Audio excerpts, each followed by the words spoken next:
O acontecimento para chegar na EQM, ou o acidente, alguma coisa que a pessoa passa, tem alguma coisa em comum entre todos? Ou é bem aleatório mesmo? Bem, o que acontece? Esse termo surgiu no ambiente médico porque pessoas tinham parada cardíaca, eram reanimadas através de desfibrilador, várias delas, e voltavam contando uma história. O médico que estava naquela situação, ele sabia que a pessoa tinha morrido, tá? O batimento cardíaco tinha zerado, e começou a aumentar o número de pessoas relatando isso, então daí surgiu o nome experiência de quase morte. Então, de início, as experiências estavam muito relacionadas ao hospital. Com o tempo, se foi percebendo que situações como afogamento, acidente de trânsito, também traziam o mesmo tipo de experiência. E ninguém está com equipamento médico ali para o cara estar se afogando, ou deixar ver se o que parou, o que não parou. Né? Você não tem como saber. Tem uma médica canadense, doutora Yvonne Kayson, que teve uma belíssima experiência, que foi lida pela Nara num dos vídeos. Né? Ela era médica recém-formada, o avião em que ela estava, na região gelada do Canadá, teve que aterrissar de uma forma forçada. Ela ficou numa ilha de gelo no meio do rio, ela precisava nadar, ela ouviu uma voz falando nade, nade, nade. Eita! Aí ela foi, nadou, no meio da travessia, ela afundou, na hora que afundou, o corpo dela, ploft, algo saiu dela, ela passou a ter a enxergar de cima, só que depois disso, olha que interessante, o corpo dela voltou à tona e voltou a nadar. Mas ela continuou a se ver lá de cima.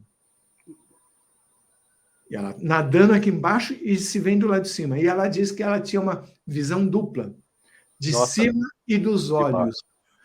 Então, essa médica, depois que teve essa experiência, ela dedicou a vida dela inteira. Ela tem, imagino que em torno de 70 anos, hoje, e ela já escreveu alguns livros, e ela defende hoje que experiência tão importante quanto uma EQM, em termos de informação que traz, pode ocorrer nas mais variadas situações. Num acidente hospitalar, numa morte, num acidente de carro, a pessoa em meditação, olhando uma paisagem, ou do nada. E ela defende que as experiências são equivalentes. Por um motivo prático, nós sempre buscamos as EQMs. Tá? Porque o lado interessante das EQMs, digamos, mais características, onde a pessoa de fato morreu por alguns instantes, porque é muito interessante o quanto que isso pode ocorrer com qualquer pessoa. Aliás, vale a pena, eu falei da pessoa ter morrido, tem um dos médicos maiores estudiosos do assunto, chamado Sam Parnia. Ele pesquisa em Nova York e na Inglaterra, e ele defende que não se use mais o termo experiência de quase morte. Ele acha que, em muitos casos, deve-se usar o termo experiência de morte. Porque quando o coração para de bater, sabe, todos os órgãos do corpo começam um ciclo de terminação, que até um certo tempo ainda pode se voltar, com sequelas ou não, mas a questão é que ele diz que na hora que o coração para de bater, a pessoa morreu.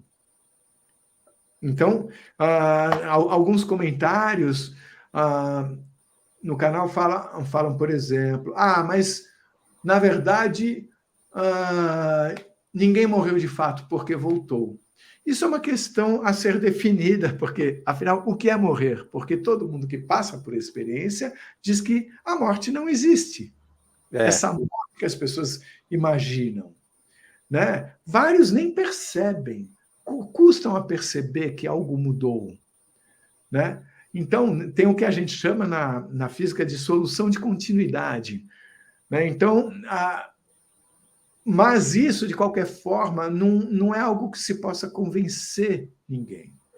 As pessoas, os depoimentos estão aí para serem compartilhados, continuaremos fazendo isso indefinidamente, sem ter nenhuma resposta.